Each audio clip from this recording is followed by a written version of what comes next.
सम्राट डोंगरदेवींच्या त्या प्रतिक्रियावरून बौद्ध समाजाचा रोष. राजकीय विषयावर सम्राट डोंगरदेवींच्या त्या प्रतिक्रियावरून बौद्ध समाजाचा रोष दिसून आला आहे. विधानसभा निवडणुकीच्या पार्श्वभूमीवर शरद पवारच्या गटाकडून उमेदवारी मागणारे सम्राट डोंगरदेवी यांनी प्रसार माध्यमांच्या प्रतिनिधींशी बोलताना सांगितले की बौद्ध समाजासाठी मी खूप काही केले आहे, तर बौद्ध समाज माझ्या पाठीशी उभा आहे. अशा वक्तव्यावरून राजगुरुनगर येथील महिलांनी निषेध व्यक्त केलेला आहे. राजकीय वातावरण मूर्तिजापूरते तापले असून आज प्रत्येक उमेदवार महाविकास आघाडीमधून शरद पवार गटाकडे उमेदवारी घेण्यास तयार आहे.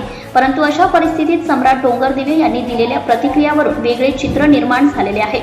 यावेळी शुभांगीताई सरनाईक, सीमा कांबळे, रत्नमाला इंगळे, वैशाली पांढरन, प्रमिला खोब्रागडे, शीला कांबळे, रंजना कोंडके, कौशल्या नाईक, लता वानखडे सहित मोठ्या प्रमाणात महिला सहभागी होत्या. त्यांनी बाळासाहेबांची साथ का सोडली? सम्राट डोंगरदेवी यांची आमदार होण्याची इच्छा होती, तर त्यांनी ॲडव्होकेट बाळासाहेबांचा साथ का सोडला असा प्रश्न निर्माण केला आहे. आजही त्यांनी बाळासाहेबांचे थांबावे, आम्ही त्यांना सपोर्ट करू. शुभांगी सरनाईक.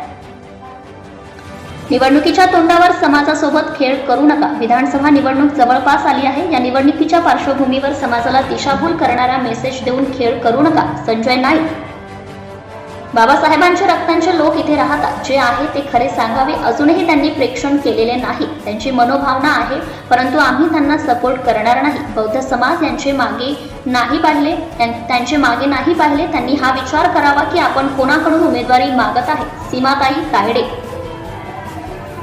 बाळासाहेब आंबेडकरचे प्रतिनिधी मूर्तिजापूर विधानसभाला देतील. समाज त्यांच्या मागे राहणार. प्रतिभाताई अवचार.